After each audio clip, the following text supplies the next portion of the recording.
Rema hari ini, Yohanes 6 ayat 63. Rohlah yang memberi hidup, daging sama sekali tidak berguna.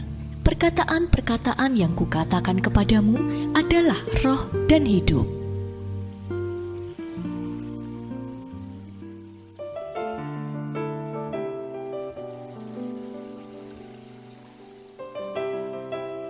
Sebuah mobil atau motor semahal atau sebagus apapun tidak akan bisa dipakai tanpa adanya bahan bakar. Demikian juga halnya dengan barang-barang elektronik. Tidak ada energi listrik yang mengalirinya, kita tidak akan bisa menggunakannya. Sama halnya dengan hidup kita. Perjuangan kita untuk hidup dalam damai, sukacita, dan penuh pengharapan tidak akan bisa terjadi tanpa Roh Kudus yang menyertai kita. Dialah sumber energi yang memampukan kita untuk menjalani hari-hari kita. Apakah yang dapat kita andalkan di dunia ini? Hartakah? Jabatankah? Mungkin kita berkata bahwa kita kuat, namun seberapa kuat kita menghadapi hidup ini? Sekuat-kuatnya seseorang, pada akhirnya akan ada titik ketika ia merasa lemah, tidak mampu bertahan, dan membutuhkan pertolongan.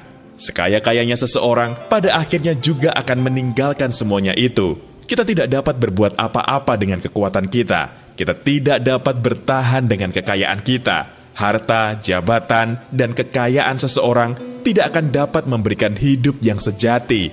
Semuanya adalah barang yang fana, sia-sia, dan akan hilang di telan masa. Ayat Rema hari ini menyadarkan kita bahwasannya kita dapat hidup sampai saat ini semua hanya karena Roh Kudus yang menopang dan membuat kita hidup.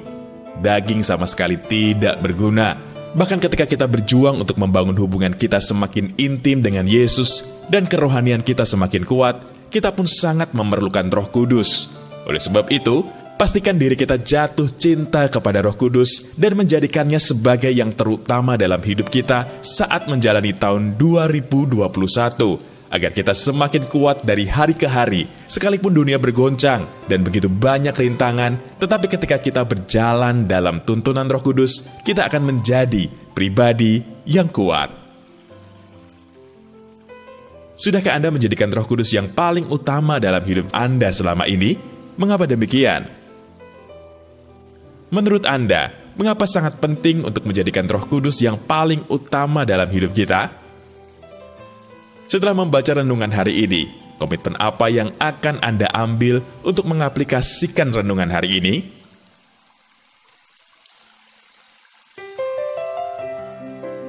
Tuhan Yesus, kami berterima kasih untuk Roh Kudus-Mu yang Engkau curahkan bagi kami sebagai penolong dalam hidup kami. Kami percaya bersama Roh Kudus, kami tidak akan kehilangan arah dan selalu berjalan dalam kehendak-Mu.